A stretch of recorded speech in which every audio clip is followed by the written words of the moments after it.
우리 주님의 오심을 기대하며 사모하는 대림절 세 번째 주일입니다. 저는 지금까지 30년 이제 목회를 하면서 사실 7년 이렇게 두 번 교회를 섬겼고요. 이 드림의 교회에서 지금 13년째 가장 오래 교회를 지금 섬기고 있습니다. 그러다 보니까 이 말씀을 전하는 데 있어서 약간의 설교의 한계가 있습니다.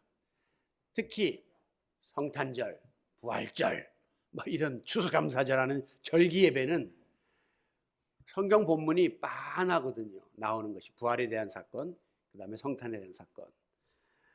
그래서 저뿐이 아니라 모든 목사님들의 설교 내용에 제한이 있을 수밖에 없습니다. 뭐 예를 들면 대림절에는 대부분이 다 기다림, 위로, 평화, 사랑 이런 주제를 가지고 말씀을 전하시고요. 그러다가 이제 성탄절이 되면 마리아와 요셉, 그다음에 이제 동방박사, 예물, 큰별, 그리고 헤롯 왕, 그다음에 지난주처럼 시몬과 안나, 그리고 이제 또 천사들의 합창, 그리고 마국간, 목자들. 우리가 어린 시절부터 성탄절에는 이런 주제를 수없이 매해 들어오는 그런 내용들이고 대동소이하다고 볼 수가 있습니다. 그 중에서도 특별히 이 독생자 아기 예수님이 인간의 비천한 몸을 입고 이 땅에 직접 내려오신 이 성육신의 사건을 우리가 접할 때마다 빼놓을 수 없는 주제가 바로 하나님의 사랑입니다. 세상에 그 어떤 부모가 자기 자식을 다른 사람을 위해서 내어주는 이가 어디 있겠습니까? 그런데 하나님께서는 죄로 인하여 멸망당할 수밖에 없는 우리 인간을 구원하기 위해서 그토록 사랑하는 아들, 독생자를 대속의 제물로 아낌없이 내어 주셨습니다. 그렇기 때문에 이 성탄의 사건은 우리 편에서 볼 때는 큰 기쁨이고 감사하고 축복이지만 우리 하나님 편에서 볼 때는 이처럼 고통스럽고 참 괴로운 일이 없는 그런 결단이라고 말할 수가 있는 것이죠. 그러므로 우리 주님의 오심을 기다리는 이 대림절 기간에 엄청난 사랑의 빚을 진 우리들은 어떻게 하면 내가 이렇게 값없이 받아 누리고 있는 하나님의 사랑을 적으나마 좀 보답할 수 있을까 하는 하나님의 사랑과 사랑의 보답에 대한 그런 생각들을 많이 가지면서 우리가 다시 한번 그 크신 하나님의 사랑을 바로 세워나가는 그런 시간으로 삼을 수 있기를 바랍니다. 이스라엘이라고 하는 나라는 우리나라의 강원도 정도밖에 안 되는 땅덩어리를 가지고 있습니다. 그리고 인구도 845만 명, 그러니까 우리 서울 인구보다도 적은 그런 국가입니다. 게다가 사방에 이집트나 사우디아라비아 같은 거대한 아랍 국가들에 의해서 둘러싸여 있는 그런 나라이기도 하죠. 그럼에도 불구하고 지금까지 노벨상을 받은 사람이 전 세계에서 가장 많이 나온 민족이 유대인입니다. 약 30% 정도. 어떻게 이런 일이 가능하냐? 유대인 가정교육을 우리가 주시할 수밖에 없는 것이에요. 그들은 아침 저녁으로 늘 아이들에게 암송케 하는 그 구절이 있는데 그 율법의 첫 구절이 바로 오늘 본문 4절 말씀입니다. 이스라엘아 들으라, 이 말씀을 우리가 쉐마라고 하는데 이스라엘아 들으라 하는 이 쉐마의 교육이 이스라엘 백성들을 그토록 탁월하게 만든 원인이라고 보는 것입니다. 심지어 이 애들 잠자기 전에는 꼭 엄마가 가가지고 그 쉐마를 암송하고 자게끔 만든다는 거예요. 왜냐하면 혹시라도 이 아이가 간밤에 하나님께 부름을 받더라도 이 쉐마의 말씀이 유언으로 남을 수 있도록 하기 위해서 애들에게 끊임없는 쉐마 교육을 시키고 있습니다. 이 쉐마의 내용의 핵심은 오늘 본문 5절이에요. 내 마음을 다하고 뜻을 다하고 힘을 다하여 내 하나님 여호와를 사랑하라. 그러니까 야훼 하나님을 사랑하라 하는 이 정신으로 교육을 받은 아이들이 커서 공부를 해도 하나님의 영광을 위하여, 돈을 벌어도 하나님의 영광을 위하여, 또 나라를 지켜도 하나님의 영광을 위하여. 그러니까 위대한 인물들이 많이 나와가지고 전 세계적으로 노벨상을 이렇게 많이 받고 지금 미국의 핵심적인 그 월가를 움직이는 재력을 다 유대인들이 상권을 잡고 있고, 그리고 뭐 학계나 심지어 정치계를 좌지우지하는 이런 파워를 유지하고 있는 것입니다. 우리는 돈 많이 벌어라, 출세해라, 세상에서 성공해라. 그러니까 아직까지 노벨상 수상자가 한 명도 안 나요. 평화상 빼고 학문에 있어서는 한 명도 지금 나오지를 못하고 있어요. 여기는 하나님을 위하여 살아라, 하나님의 뜻을 이루라, 많은 노벨상 수상자들이 나오는 것을 볼 수가 있는 것입니다. 예수님께 한 서기관이 물어봤습니다. 마가복음 12장에서 예수님, 모든 계명 중에 첫 번째가 뭡니까? 가장 으뜸되는 계명이 뭡니까? 이렇게 물어봤는데 예수님 뭐라고 대답한 줄 아십니까? 이스라엘아 들으라. 신명기에 나오는 쉐마의 말씀을 그대로 인용하시는 거예요. 내 마음을 다하고 목숨을 다하고 뜻을 다하고 힘을 다하여 주 너의 하나님을 사랑하라. 이렇게 예수님께서 대답했습니다. 그 말은 예수님도 어린 시절부터 이 쉐마 교육을 철저히 마리아와 요셉을 통해서 받고 성장했음을 보여주는 것입니다. 자, 그렇다면 왜 하나님의 사랑이 이토록 소중한 성도의 본분일까요? 그 이유는 한마디로 God is love. 하나님이 사랑이기 때문이에요.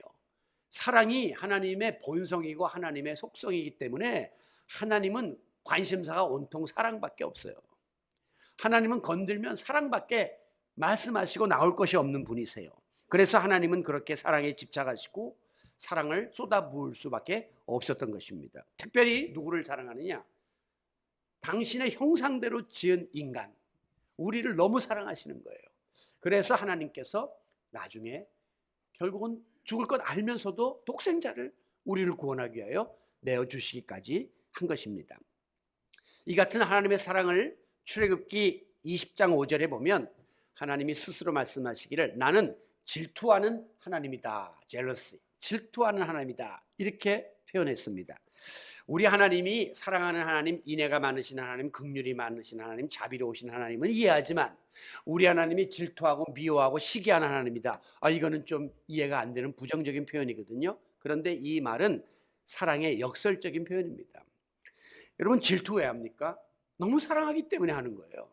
사랑하지 않으면 지 마음대로 하든 무슨 짓을 하든 신경 끄는 겁니다. 그런데 내가 사랑하기 때문에 만약에 그 사람이 오직 나만 바라보지 않고 나를 사랑해 주지 않으면 질투심이 생기게 되는 것이죠.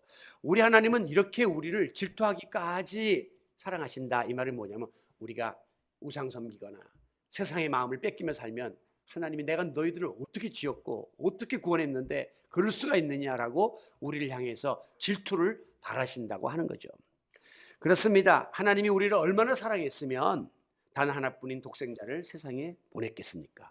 그리고 마지막 십자가에 달려 죽기까지 아버지 어찌하여 나를 버리십니까? 라고 절규하는데도 하나님이 귀를 막으시고 외면하면서 너는 인간들을 구원하는 사명을 감당해야 해 라고 끝까지 외면했겠습니까?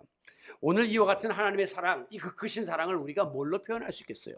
하늘을 두루마리 삼고 바다를 먹물 삼아 쓴다 한들 이걸 다 표현할 수 있겠느냐라고 우리가 이제 찬양을 하겠지만, 그래서 우리는 이 찬양을 Amazing Grace, 놀라운 은혜다, 놀라운 하나님의 은혜다 이렇게 고백하면서 날마다 그 사랑을 감사하고 그 사랑에 감격하고 그 사랑에 보답하며 살기를 힘쓰는 우리 성도 여러분들이 되시기를 바랍니다.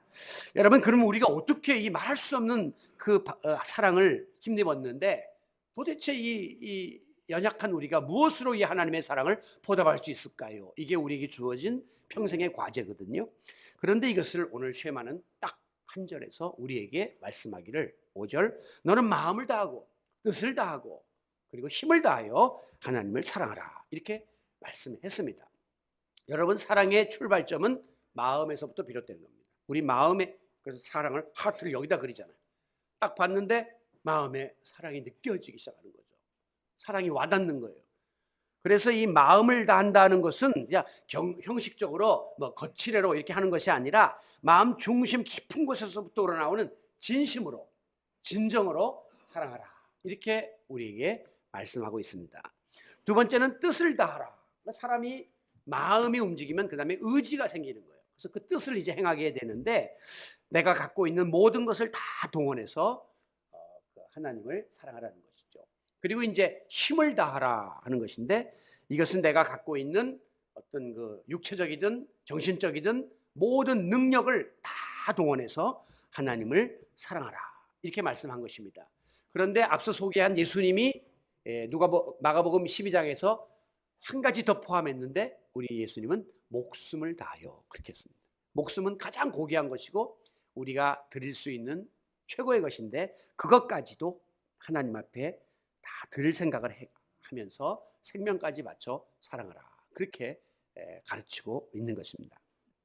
오늘 우리가 가지고 있는 모든 것, 이것을 다 주님 앞에 드리고 바쳐서 내가 할 수 있는 지고지순의 사랑, 그러니까 최고, 최상, 최대 사랑으로 우리 주님을, 우리 하나님을 사랑함으로 거짓 없고 순전한 사랑의 증거가 우리 마음속에, 우리 삶 속에 날마다 하나님 앞에 많이 드려질 수 있는 성도 여러분들이 되시기를 바랍니다. 좀 더 구체적으로 그러면 우리가 하나님을 사랑하려면, 그래서 그 사랑을 바로 세우려면 어떤 자세를 지녀야 할 것인가? 오늘 본문은 크게 우리에게 세 가지로 제시하고 있습니다. 먼저는 하나님의 말씀대로 순종하는 삶을 사는 것이 곧 사랑의 표현이다라고 말씀합니다. 6절, 오늘 하나님께서 우리에게 명하시는 이 말씀을 너는 마음판에 새기라, 명심하라, 그렇게 말씀을 했습니다. 이 말은 마음에만 새기고 살라는 게 아니라 그 말씀대로 순종하면서 살아라라고 하는 의미가 담겨져 있는 것입니다. 사람이 누군가를 사랑하게 되면 그 사람 말을 잘 듣게 됩니다. 그리고 상대방의 뜻을 존중해 주는 일이 벌어지게 돼요. 그래서 간혹 가다가 보면 아주 특히 아들들이 좀 자기 자아가 강하고 이렇게 그 고집이 세던 그런 아이들이 결혼한 다음에 많이 달라져 있는 것을 보게 됩니다. 옛날 우리 아들 맞아? 근데 보니까 사랑하는 아내를 위해서 양보하는 거예요. 일찍 들어오니까 좀 일찍 가고, 술도 좀 끊으라니까 끊어보려고 애쓰고, 사랑하기 때문에 이런 일이 벌어요. 아이를 낳는데 아이를 위해서 간접 흡연이 안 되도록 당신 금연해 하니까 애를 위해서 또 참는 거예요. 그러면서 말을 듣기 시작한다고 하는 것입니다. 여러분, 그러므로 사랑하는 사람의 말을 잘 듣고 실천에 옮기는 것은 사랑의 증거입니다. 사랑의 방법 중에 아주 중요한 방법이라고 하는 것입니다. 요한일서 5장 3절에 보면 하나님을 사랑하는 것은 이것이니 우리가 그의 계명을 지키는 것이다. 하나님 사랑하는 게 뭐냐면 그 하나님 뜻대로 행하는 것이 하나님 사랑의 증거입니다. 그의 계명은 무거운 것이 아니로다, 이렇게 말씀했습니다. 여러분, 하나님의 계명이 무겁습니까? 안 무겁습니까? 십계명 무거워요. 이거 하지 마라, 이거 해라. 아이고, 이거 굉장히 무거운 짐입니다. 그래서 어떤 사람은 예수 믿고 난 다음에 아이고, 차라리 안 믿을 때는 속 편하게 내 마음대로 살았는데 아이고, 믿고 나니까 뭘 이렇게 하라는 게 많고 하지 말라는 게 많어. 아이고, 이 무겁다, 부담된다, 그렇게 말하는 사람이 있는 거예요. 그런데 의무감으로 마지 못해서 할 수 없이 하면 그건 짐이에요. 그러나 사랑하기 때문에 내가 그 말을 듣고 그 일을 하고 그 계명을 지키려고 하면 그것은 무거운 짐이 아니라 날개입니다, 날개. 그걸 하면 막 기분이 좋고 나도 신이 나요. 오히려 십자가를 지는 것이 무거운 것이고 괴로운 일이지만 우리가 부르는 찬송처럼 즐거운 마음으로 십자가 지고 가라, 십자가가 가볍게 느껴지고 즐겁게 느껴지는 일이 사랑 때문에 우리에게 주어짐을 믿으시기 바랍니다. 만약에 사랑이 없이 여러분이 억지로 코가 꿰서 그렇게 하나님의 말씀을 지키려고 하면 이 짐은 너무 무거워요. 이거 감당할 수가 없어요. 이거 부담스러워서 다 때려치고 싶은 마음이 들 때가 많습니다. 여러분이 신앙생활하고 교회생활하는 것도 마찬가지입니다. 만약에 이 신앙생활이 힘들게 느껴집니까? 교회생활이 부담스럽습니까? 그것은 아직까지 여러분의 마음속에 주님 사랑의 마음이 가득 차 있지 못하다고 하는 증거입니다. 그렇기 때문에 에너지가 계속 공급되고 차에 기름이 꽉 차 있어야 차가 힘있게 달려가는데 이 사랑의 에너지가 고갈되어 있으니까 할 수 없이 체면치레로 나와서 직분 감당하고 주일날 나오기 싫은 걸 억지로 또 안 나가면 전화하고 또 불편하니까 또 나오고 그 다음에 또 이 모든 그 교회에서 하라는 그런 신앙적 행위들이 부담스럽게 자꾸 느껴지는 거예요.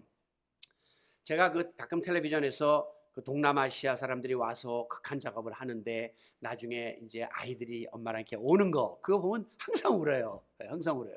근데 그 제3국 사람들이 낯선 곳에서 와서 밥도 맛없지, 자기들 입에 안 맞지, 잠자리도 불편하진데 또 중노동을 막 하잖아요. 그러면 이제 가서 뭐 이렇게 인터뷰를 하면서 하면 항상 그 사람이 똑같이 하는 이야기가 뭐냐면 가족 사진을 꺼내요. 그리고 아이들 들여다보고 사랑하는 아내 들여다보면서 사랑하는 가족을 위해서 내가 이걸 참는다. 이 추위를 참고 이 고통을 참고 돈 벌어서 이 아이 공부시키려고 한다. 사랑이 이 무거운 짐들을 가볍게 느끼게끔 만들어 주는 것입니다. 심지어 무슨 이렇게 텔레비전에서 선남 선녀들이 만나가지고 뭐 짝을 이루는 그런 프로그램도 보면 이제 딱 만났는데 딱 통하는 사람들이 막 눈이 빛이 왔다 갔다 해요. 그러다 이제 그 사람의 마음을 살려고 하면 막 찬물에 막 들어가는 거예요. 막 씩씩하게 보이려고. 그 사랑하는 사람의 마음을 얻기 위해서 모든 일을 감당해 나가게 되는 것입니다. 여러분, 사랑은 그렇게 쉽게 하늘에서 그냥 떨어지는 것이 아니고 사랑에는 이렇게 많은 투자와 수고가 필요한 겁니다. 그런데 하나님 말씀대로 순종하면 이 수고가 힘들질 않은 거예요. 가볍고 즐거운 거예요. 어제도 이렇게 우리 청소팀들이 와서 청소를 하는데 2시간을 하는 거예요. 2시간을 막 쓸고 닦고. 제가 아는 한 대한민국에 이렇게 깨끗한 교회는 없습니다. 내 사찰 집사람들 이렇게 하는데 그렇게 못해요. 큰 교회들은 그냥 이렇게 닦을 수가 없어요. 우리는 막 다 하나하나 의자를 닦으시고, 또 이런 말씀 뭐 드리기 뭐하지만 또 변기가 막혀갖고 또 제가 또 그 전문 아닙니까? 뚫어. 근데 웬만큼 뚫으면 되는데 이게 또 안 돼요. 그래서 또 추운데 저기 하나로 가서 또 뻥 그것도 2개 또 하나가는 예비용으로 그래서 넣어놓고 또 30분 막 하니까 싹 내려가더라고요. 그래서 또 그 다음에 또 뒷청소 다 하고 이러면서 정말 이거 돈 준다고 하겠습니까? 교인들이 이 마음에 주님 몸된 교회를 사랑하고 내일 성도들이 와서 또 아름다운 이런 꽃꽂이와 환경 속에서 예배할 수 있는 이걸 만들기 위해서 계속 나 성도들이 수고하는 거예요. 그 사랑이 우리를 감격해 하고 그 사랑 때문에 이런 일을 하도록 힘들지 않게끔 만들어 주시는 것입니다. 요한복음 14장 15절에 보면 너희가 나를 사랑하면 나의 계명을 지키리라 또 말합니다. 요한 1서에서도 그랬는데 요한은 사랑이 모든 것의 핵심이다. 23절 사람이 나를 사랑하면 내 말을 지키리니 다 하나님의 계명 지키는 게 사랑의 증거다. 이렇게 분명히 밝히고 있는 것입니다. 여러분, 우리가 하나님을 향한 사랑을 바로 세우기 위해서는 언제나 내 사랑의 대상이신 주님 말씀하세요. 주님 말씀대로 할게요. 제가 따를게요. 이렇게 그의 말씀에 귀를 기울이고 그의 말씀이 들려지면 가슴판에 깊이 되새기고 그리고 주야로 일주일 동안 다 그 말씀을 곱씹고 묵상하고 그리고 하나님의 뜻을 따라 살기를 힘쓰는 사랑의 증표가 여러분의 마음속에 많아지기를 바랍니다. 두 번째로 우리가 이제 이 하나님과의 사랑을 바로 맺어가려면 하나님을 사모해야 돼요. 그리고 그분을 이렇게 갈망해야 됩니다. 7절 보면 너희가 집에 앉았을 때든지 길을 갈 때든지 누웠을 때든지 일어날 때든지 이 말씀을 강론할 것이며 어떤 상황에서도 하나님 말씀을 계속 가르치라는 거예요. 9절 8절 너는 그것을 내 손목에 매어 기호를 삼고 내 미간에 붙여 그냥 가까이에서 하나님의 말씀을 접하라 이렇게 밝히고 있습니다. 여러분들이 좋아하시는 그 어떤 장신구나 도구가 있으면 그거 자주 애용하게 돼요. 이렇게 저희도 넥타이가 내가 좋아하는 매일 그거를 많이 하는 거예요. 왜? 내가 좋아하기 때문에 마음이 거기 가 있고 사모하기 때문에 그걸 자꾸 내가 착용을 하게 되는 것입니다. 이 유대인들은 테필린이라는 이런 토라 율법이 적힌 가죽 그 띠를 팔에다 감습니다. 이 뭐예요? 아까 보니까 하나님 말씀을 손목에 매어 그랬잖아요. 여기다가 매어. 그리고 내 미간에 붙여 그래갖고 여기다 또 박스를 해갖고 여기다 딱 맵니다. 상징적인 거예요. 이 말씀이 여기 다 내 머리에 들어오고 여기 팔에 내 행위에 하나님의 말씀이 다 함께 한다고 하는 그리고 말씀이 나와 늘 같이 있다고 하는 사모함 하나님을 향한 사모함을 저렇게 그들은 표현하고 있는 것입니다. 이런 속담이 있어요. 비둘기가 몸은 나뭇가지에 앉아 있어도 마음은 콩밭에 가 있다라고 하는 이야기입니다. 몸과 마음이 따로따로 논다고 하는 거예요. 여러분은 지금 이 시간에 몸은 교회에 나와서 드림의 교회 2부 예배를 드리고 있습니다. 여러분의 마음은 지금 어디 가 있습니까? 딱 보니까 어떤 분은 야 이거 빨리 끝나면 오늘 점심시간에 김밥이니까 그거 안 먹고 내가 가서 뭐 먹을 거다 거기에 가 있는 분도 계시고 그 다음에 또 어떤 분은 오늘 내가 오후에 다른 프로그램을 갖고 있는데 그 사람 만날 생각 지금 친구 만날 생각하는 사람도 있고 마음은 콩밭에 가 있는 분들이 있어요. 여러분 사람의 관심사가 뭐냐에 따라서 그 마음에 사모하는 바가 생기는 겁니다. 그것을 갈망하는 거예요. 그래서 뭐 과거에 보면 이렇게 당구 같은 거 배우는 분들은 이렇게 누우면 이게 당구 천장이 당구 다리로 보인다 그러더라고요. 그렇게 하고 공이 왔다 갔다 하고 제일 꼴불견 중에 하나가 또 남자분들 또 목욕탕 가면 또 이렇게 벌거벗어 갖고 매 골프 이게 폼 잡고 하는데 거울 보면서 얼마나 그게 꼴불견인지 모릅니다. 근데 마음에 거기가 있는 거예요. 거기가 있는 거죠. 여러분 그래서 예배는 신령과 진정으로 드리라 이렇게 말씀을 해요. 그러니까 영으로 진심으로 하나님 앞에 나와 예배해야지 거치의 예배는 몸뚱어리만 와 있는 예배는 의미가 없다. 이렇게 성경은 가르치고 있는 것입니다. 여러분 사랑에 빠지면 언제 어디서 무엇을 하는지 그 사람이 머리에 떠오르게 됩니다. 앉으나 서나 당신 생각, 눈을 뜨나 감으나 당신 모습, 누우면 천장에 나타나, 책장을 넘기면 책자 책갈피 속에 나타나, 설거지를 하면 그릇 속에 나타나, 일을 하면 일감 위에 나타나, 사랑하는 이 얼굴이 아른아른거리는 거예요. 왜? 그리워하기 때문에, 사모하기 때문에 그것이 그렇게 푹 빠지게끔 되어 있는 것입니다. 이것은 당연한 일입니다. 만약에 관심이 없으면 사랑하는 마음도 없고 사랑하는 마음이 없으면 굳이 그 기다릴 이유도 없는 것입니다. 가족끼리도 사랑하는 마음이 있기 때문에 관심이 있기 때문에 우리가 늘 그리워하고 또 위하고 또 염려하고 희생하는 것이죠. 마찬가지입니다. 교회도 여러분이 나오셔가지고 저 목사님은 그냥 늘 보면 다 조합만 보이니까 저분이 무슨 걱정이 있겠나. 그리고 무관심하고 또 성도들 간에도 누가 아프다는데 누구는 지금 직장 문제가 어렵다는데 누구는 가정사가 이렇다는데 이런가. 내가 지금 그 돌볼 시간이 어디서 내 한 몸 돌보기도 힘든데 교회가 잘 돌아가는 거 보면 재정도 다 잘 돌아가겠지 이게 나 안 해도 괜찮겠지. 이런 식으로 여러분들이 다 방관하고 마음에 관심이 없으면 교회를 사모하는 마음이 없고 주님을 사모하는 마음이 없는 겁니다. 그러나 목마른 사슴이 시냇물을 찾기에 갈급함같이 시편 42편 1절 내 영혼이 주를 찾기에 갈급하나이다. 갈망하고 막 주님을 사랑하는 사람은 찾게 돼 있단 말이에요. 내가 일할 것이 없나? 어려운 사람 없나? 오늘 안 보이는 분은 누군고? 이렇게 자꾸 갈망을 하게 되어 있는 것입니다. 시편 84편 2절에 보면 다윗이 내 영혼이 여호와의 궁전을 사모하여 쇠약함이요. 너무 하나님의 성전에 가고 싶은데 여건이 안 되니까 쇠약했다. 이 말은 영적 상사병에 걸린 거예요. 상사병이라는 건 사랑하는 사람이 생기는데 잘 이루어지질 않으면 매일 시름시름 것 때문에 앓게 되는 거예요. 다윗은 그 정도로 하나님의 전을 사모했다라고 말하고 있습니다. 그게 사랑의 징표인 것입니다.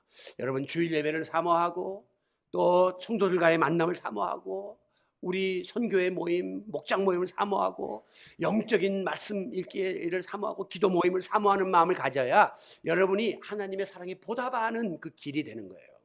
오늘도 이 대림절 기간 동안에 특별히 하나님 많이 바라보고 하나님 많이 생각하고 그 사랑의 주님 하나님의 마음을 앙망하고 사모함으로 하나님을 향한 그 사랑이 좀 더 많이 다듬어지고 깊어지는 그런 축복이 임하기를 원합니다. 마지막으로 우리가 이 하나님과의 사랑을 바로 세우려면 그 하나님의 사랑을 드러내고 전하는 일에 우리가 힘써야 할 것입니다. 앞서 살펴본 것처럼 6절에서는 그 하나님의 말씀을 너희 마음판에 새기고, 자, 마음판에 새기면서 그 사랑이 막 깨달아졌어요. 그리고 많이 느껴졌어요. 그런데 그걸로 그치면 안 되고 7절 그 다음에는 내 자녀에게 부지런히 가르치라. 입을 열어서 가까운 데 있는 사람에게 이 받은 사랑을 전하라고 하는 것입니다. 그리고 9절 집 문설주와 바깥문에 기록할지니라. 집안만 하지 말고 밖에 나가서 또 믿지 않는 이웃들에게도 이 사랑을 자꾸 말하고 나누고 기록하고 가르치라. 이렇게 말씀을 하고 있습니다. 앞서 소개한 이 테필림과 더불어 유대인들이 또 집에서 많이 붙이는 게 메주자라고 하는 것입니다. 이것은 오늘 이 쉐마의 말씀 신명기 6장 4절 5절 말씀 이 말씀을 양피지에다가 적어가지고 똘똘 말아서 이 속에다가 딱 집어넣었어요. 요만해요. 요 안에 그걸 집어넣는 거예요. 요거를 집 현관에다가 딱 붙입니다. 그러면 이스라엘 사람들이 들어오며 나가며 여기다가 손을 얹기도 하고 입을 맞추면서 오며 나가며 하나님의 말씀 주님을 향한 사랑을 고백해요. 여러분 이 말씀은 그렇기 때문에 내가 직접 만나고 경험한 하나님의 사랑 그 크신 사랑을 그냥 네 마음판에만 새기고 지내지 말고 가까운 데 있는 집 자녀들 또 그 가족들에게 먼저 전하고 자꾸 드러내라는 거예요. 실천하라는 거예요. 그리고 바깥문은 뭡니까? 문설주하고 바깥문은 집을 나가가지고 이웃들에게 또 이 사랑을 계속해서 전하는 것이 너희가 하나님의 사랑에 보답하는 길이다. 그렇게 밝히고 있는 것입니다. 제가 어제 신문을 보고 참 감동받은 그 기사 하나는 불과 26살밖에 안 된 청년이 1억 원을 기부했습니다. 근데 이 청년이 대학도 못 가고 여러 가지 어려운 환경에 있으면서 이 셰프, 그래서 그 요리를 배운 거예요. 근데 이게 이제 떠가지고 연 20억 부자가 됐어요. 26살짜리가. 그 아버지도 참으시면서 일하고 고생 다 하는 집안인데 이 아들이 그 와중에 26살이면 빨리 모아서 내가 성장을 해야지. 그래서 성공을 한 다음에 이제 그때 내가 뭐 어느 소사이티 들어가서 뭐 돈을 낸다. 그럴 거 아니 보통 애들은요. 집도 사야 되고 할 일이 많은데. 그런데 딱 끊어서 그냥 맞춰버린 거예요. 자기가 받은 그 사랑을 나누는 힘은 이렇게 위대한 것입니다. 여러분, 좋은 일 있으면 우리가 말하고 싶어서 나누고 싶어서 막 입이 간지러워 견딜 수가 없거든요. 엊그제 우리 친구 목사님이, 후배 목사님이 카톡이 밤에 왔어요. 보니까 우리 아들이 서울대 수의과에 붙었습니다. 아니 그거 붙었으면 붙었지 뭘 나한테 그거를 카톡에다가 그냥 올려가지고, 그러니까 또 뭐 카톡방에 있는 목사님들이 또 뭐 축하 뭐 난리가 나고 뭐 한턱 내라 뭐라. 야, 이게 뭐 참 내가 좋으면 상대방 입장도 고려치 않고 밤중이든 뭐든 하여간 이 입이 간지러워서 견딜 수가 없는 거예요. 제가 우리 아들을 명철이를 처음 이제 우리 갖고 있는 낳게 됐을 때 저희가 명동 성모병원에 있었는데 우리 어머님이 이제 아기 날 때 돼서 거기 와 계셨어요. 아기를 낳았어요. 딱 보더니 아들을 낳거든요. 그러니까 갑자기 그 성모병원 산부인과 병동을 휘젓고 다니면서 만나는 사람마다 아기 낳았어? 우리 낳았어. 우리 낳았어. 뭐요? 딸? 우리 아들. 누가 봤다고? 누가 뭐랜다고? 그냥 다니시면서 그냥 이거를 전하면서 다니는 거예요. 내가 그걸 보면서 야, 참 이게 사람이 좋은 거 기쁘면 이거를 자꾸 나누고 싶어 하는 그것이 우리에게 있다는 것을 다시 한번 깨닫게 되었습니다. 결혼 앞둔 커플들이요 이렇게 와서 이렇게 인사하고 뭐 때 보면 막 서로를 향해서 막 그냥 자랑을 합니다. 근데 객관적으로 보면 뭐 그렇게 뭐 뛰어난 것 같지도 않은데 사랑을 하면 눈이 멀어요. 눈이 멀어버리고 그 다음에 허다한 허물을 덮기 때문에 아니 그 신랑이 그래갖고 경제력이 되겠나 그러면 엄마 내가 벌어서라도 우리 신랑을 먹여 살릴 거야 하면서 뭐 난리를 치죠. 그때는 그래요. 사랑은 허물을 덮기 때문입니다. 그렇게까지 적극적으로 모든 것을 베풀려고 하는 것이에요. 하물며 세상의 사랑도 이런데 하나님의 사랑은 정말 이거는 뭘로다가도 말할 수 없는 엄청난 사랑을 우리가 받았는데 우리가 그분에게 받은 그 사랑을 어떻게 나누지 않을 수가 있습니까? 어떻게 전하지 않을 수가 있습니까? 그래서 때를 얻든지 못 얻든지 이 사랑을 전할 수밖에 없는 것, 이게 바로 복음전도예요. 그러니까 복음전도의 당위성은 바로 하나님의 사랑이 내 마음속에 얼마나 차고 넘치는가에 따라서 비례하는 겁니다. 그러니까 내 마음에 사랑의 체험이 많은 사람은 뭐 처음부터 만나갖고 뭐 예수 믿으면 구원받고 이렇게 이야기 안 해요. 그냥 내가 만난 예수님, 내가 예수님 만나갖고 이렇게 변화되고 이렇게 사랑을 힘입었다는 사실을 전해주는 거예요. 그게 사실 복음의 시초입니다. 2000년 기독교 역사 속에서 수많은 우리의 믿음의 선조들이 때로는 핍박을 받고 매를 맞기도 하고 감옥에 갇히기도 하고 사자밥이 되기도 하고 화형을 당하기도 하고 목배임을 당하기도 하면서 그들은 끝까지 찬송하면서 복음을 증거했습니다. 왜 그렇습니까? 뭐가 그 사람들을 그렇게 목숨과 바꿀 만큼 위대한 순교자로 만들었느냐 하는 것이에요. 그거는 나를 위해서, 나를 죄와 사망에서 구원하기 위해서 독생자를 아낌없이 내어주신 하나님의 사랑을 그만큼 많이 체험한 거예요. 그리고 또한 본인이 이 땅에 오셔가지고 육신을 입고 오셔가지고 나를 위해서 십자가에 피 흘려 죽으신 예수 그리스도의 그 사랑이 막 가슴 절절히 느껴지는 거예요. 그러니까 그 사랑을 전하지 않을 수 없고 그 사랑을 막으려는 그 무엇도 두려워하지 않고 자기 목숨을 내어놓을 수가 있는 것입니다. 사랑은 이렇게 위대한 힘을 가지고 있는 것입니다. 그러므로 오늘 우리 그리스도인들이 이 사랑과 은혜를 무엇으로 보답할까? 어떤 사람은 봉사로, 물질로, 또 무슨 선행으로 이렇게 보답하고자 하는 이 모든 것들도 사랑의 보답의 하나의 통로이지만 가장 좋은 것은, 가장 선행돼야 될 것은 내가 받은 무조건적인 이 사랑을 나도 무조건적으로 나누고 베풀고 전하는 거. 그리스도를 알지 못하는 사람, 죽어가는 영혼들에게 나도 과거에 저랬는데 저렇게 함부로 경거망동하고 하나님에 대해서 함부로 말하는 저 영혼에 대해서 막 끓는 사랑을 가지고 그들을 주님께로 인도하는 이 일이 얼마나 우리에게 소중한 사랑의 실천의 방편인지 모르는 것입니다.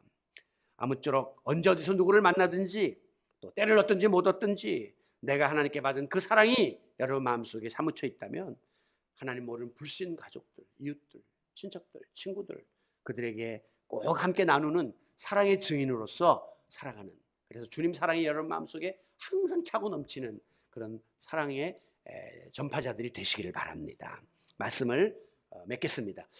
이 땅에 인간의 몸을 입고 오신 예수님은 사랑의 왕으로 오셨습니다. The King of Love, 사랑의 왕.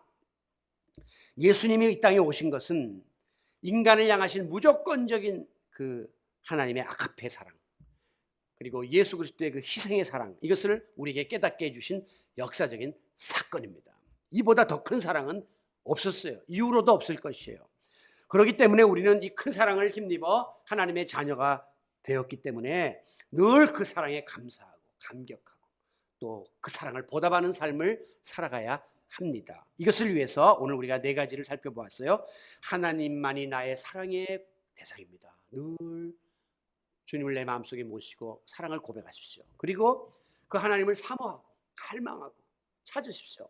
그리고 그분이 하신 말씀을 내 마음판에 새기고 그 말씀대로 내가 살려고, 하나님 뜻을 지키려고 순종하는 액션을 우리가 보여야 해요. 그리고 이 받은 사랑을 어떻게 해서라도 좀 나누어서 함께 가고자 하는 그런 마음들을 우리가 지닐 수 있기를 바랍니다. 아무쪼록 마음을 다하고 뜻을 다하고 힘을 다하고 목숨을 다해서 내가 드릴 수 있는 최상, 최고, 최대의 사랑으로 하나님을 사랑하기를 결단하면서 구체적인 사랑의 실천에 힘쓰는 이 대림절의 3번째 주일이 되시기를 예수님의 이름으로 축원합니다.